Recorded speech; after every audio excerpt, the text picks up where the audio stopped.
Entonces yo me di cuenta que cuando yo estudiaba la historia del pensamiento occidental y luego las estéticas de las civilizaciones primeras del hombre en Asia, era un poco para buscarme a mí misma cómo era el asunto de existir.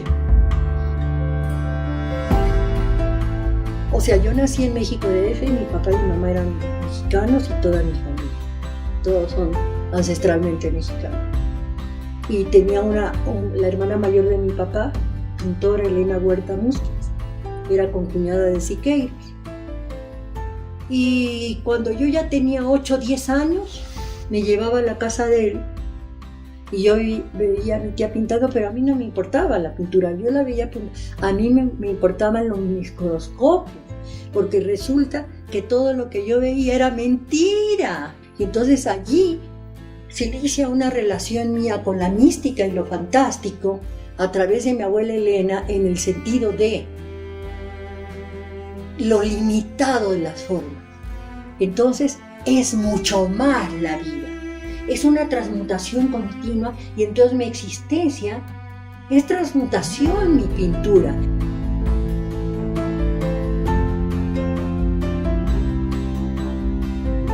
La exposición en 37 se da, en eso tiene mucho que ver Marcelo Aguirre, porque yo había acumulado mucha obra. A esto llegamos aquí una tarde de bruma, Marcelo y yo, en la penumbra, hablando de todo esto, de lo que es el pintar y el ser. Entonces llegamos a la misma conclusión los dos, que no es la pintura o la escultura, que es el ser, es estar en el ser, y que desde allí suceda eso. Creo que la penumbra es un momento especial en la creación, ¿no? Porque hay un momento de silencio, de quietud, de profundidad, donde uno como que se sumerge en una dimensión, en otras dimensiones. Y creo que la pintura, el arte, tiene la capacidad de revelar esas profundidades. Yo digo, todos contamos una historia, ¿no? El tema es cómo la contamos, y creo que Lupe hay toda una historia que nos cuenta, pero desde la profundidad de su ser, ¿no? Que emerge a través de la pintura. Y que el ser está rebasando la escultura o la pintura, porque es estar en este ser universal que no está reflejando una teoría de arte. ¿Y qué es el ser? Pues el ser es algo así como que pertenece a todo, que es absoluto, que pertenece a la verdad, que se mueve sin límites de tiempo y que sucede como un latigazo tenaz que no te deja andarte ni mintiendo ni andar de farsante por la vida haciendo dinero ni nada. Lo que yo ya he estado dibujando muchos años atrás encuentran sentido y base de la libertad de cortar el cubo del Renacimiento y la perspectiva, pero Kandinsky me da las bases de que un trabajo tiene que estar en el lienzo o el papel, entonces tiene que haber una base, no puede estar flotando el sujeto o lo que haga, un término medio y luego una libertad de líneas que se salen y se van por el aire arriba del cuadro, que era más o menos lo que yo hacía. Y entonces yo desde los 80 a hoy, y releo y sigo evolucionando en mi trabajo en esa forma de manejar el espacio. Siempre regreso a Kandinsky y siempre regreso a Paul Klee. Entonces el asunto es que yo tengo esa base con ellos y una búsqueda en mis estudios de historia del arte y de la filosofía y en la historia del pensamiento.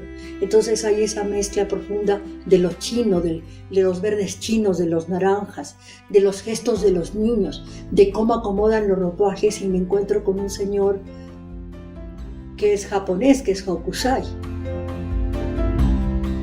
Hay un momento que el asunto es que él se sitúa dentro de ese todo y lo puede resumir porque sin saberlo, él puede hacer una síntesis porque está en una verdad de sí mismo sin jugarse a nada seguro. Está como el trapecio sin red. Y entonces, ¿qué pasa? En ese momento la mirada es circular. Y entonces llegas a un momento de comprensión porque no tienes compromiso con nadie. Y entonces o te atraviesa el caos o el azar o el ser que te da un instante de resumen. Y entonces yo empecé en mi trabajo sobre el soporte del PB a sacar cosas ya muy mías con ese candor que da no tener perspectiva, etcétera, etcétera.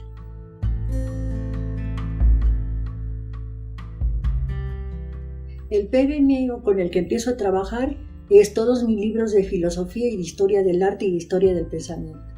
Entonces el PB mío es todas las páginas de toda mi biblioteca. Básicamente lo que yo recuerdo es que ella comienza por la línea, comienza haciendo dibujos en las contratapas de los libros, en cuadernos que acompañan muchas veces poemas y reflexiones alrededor de la historia de la filosofía y la historia del arte, ¿no? Básicamente ella es una lectora, como que su pintura pasa a ser una especie de comentario sobre la historia del pensamiento, la historia de la cultura, son comentarios dibujados. Ella dibuja para comentar.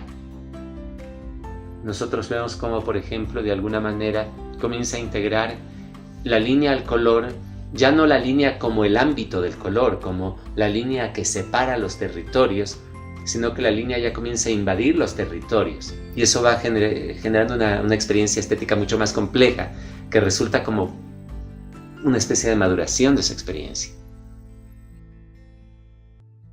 Primero es mucho trabajo según el tipo de porosidad del material del tal PB. Entonces puede haber mucho restregado, mucha capa sobre capa, mucho hacer sobre hacer, y luego yo no sé lo que va a suceder, sino que lo voy espiando. Y al irlo espiando y va sucediendo, se va armando. Entonces las cosas que estaban ahí, así fue como se fueron sucediendo. Y hay una percepción interior, y volvemos de la luz del atardecer y a la noche, porque entre menos luz hay, más veo en el PB formas y las sigo. Viene un momento también de síntesis del cerebro de la creación, en que es una audacia que en 2, 3 signos reúnes todo, o en 2, 3 signos lo rompes y lo botas a la basura, porque se hizo una plasta. Porque no hay receta para llegar a buen fin, porque además no sabes dónde está el buen fin, sino que sucede, pero sucede en base a una autenticidad de experiencia de trabajo y a una técnica así realizada, y a estar en una percepción total y saber dónde detenerse o dejarlo. Entonces esas cosas que estaban ahí, así se dieron. Yo hice un curso de serigrafía y por X circunstancias apareció donde yo tenía mi taller Jacome como vecino y empezamos a trabajar juntos. Y entonces yo ya había estudiado y él me perfeccionó en que use el mínimo de colores, que era lo mismo que pasaba con lo japonés que a mí me gustaba. Porque a lo japonés y a Kandinsky y a todo yo llegué sin Jacome. Entonces Jacome solamente cogió de eso y me deslizó, me lanzó para adelante. Y que la pintura, en palabras de Jacome, es el engaño fantástico más perfecto de la historia del arte. Porque el pintor lo único que es un engañador con sus manchas y colores para el ojo del que viene a ver el cuadro. Y que todo es mentira y fantástico. Entonces, ¿por qué me llevaba él continuamente al campo a distintas horas a que vea?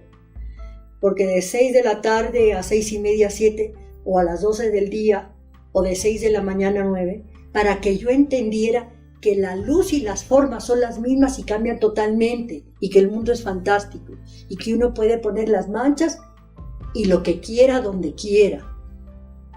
Es unido a unos quintales de trapos de las fábricas, y entonces es poner, quitar y manchar y tirar trapos y armar el batingo. Y ahí ya entré en la pintura.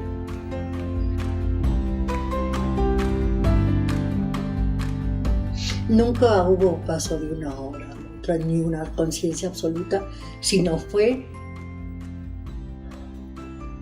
la experiencia de mi vida en las ciencias humanas y en la libertad del conocimiento del interior y de todo lo que pueda ser medicina, arquitectura, hierbas, danza, música, era completo, que todo era uno. En alguna forma fui gastando más en pintura que en libros de arte o que en libros de filosofía, y tenía mi taller de pintura en mi casa y pintaba día y noche. Entonces yo empecé a hacer una síntesis que salía de todo, y fue una época de dibujar con todos los colores y en papeles muy grandes. Y aquí a este taller apareció un día con Enrique Vascon y Marcelo Aguirre, ¿no? Y luego Marcelo trajo a Luigi, y luego tuvimos unos 3 años que en esta pared de aquí templaban Marcelo y Luigi unas telas de 2,5 metros o 3 por 1,5 metros, y entonces yo empecé a pintar al óleo sobre tela con ellos. Pero así entré ya a la brocha, a la brocha aguada, mojada del óleo, ¿no? Y entonces descubrí la maravilla del óleo, cómo flota en el pigmento. Entonces el óleo tarda 300 años en secarse, pero el óleo va viviendo y haciendo mezcla. Entonces, si uno pone un barniz incoloro, al amanecer ya tiene otro tono el cuadro. Y entonces allí sí entré en la pintura del óleo, en lo fascinante de que no tiene principio ni fin, como la historia de las ideas del hombre.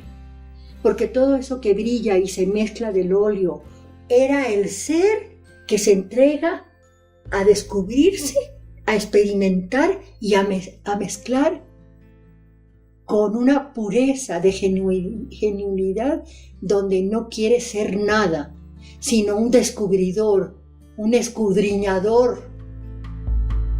Es un proceso que me atrapó porque era un camino sin fin y que estaba dentro de mí y no pertenecía ni a recetas, ni a teorías, ni a estar copiando nada. Y entonces se inició mi experiencia personal en la plástica del camino sin fin, con los ojos cerrados a la afuera.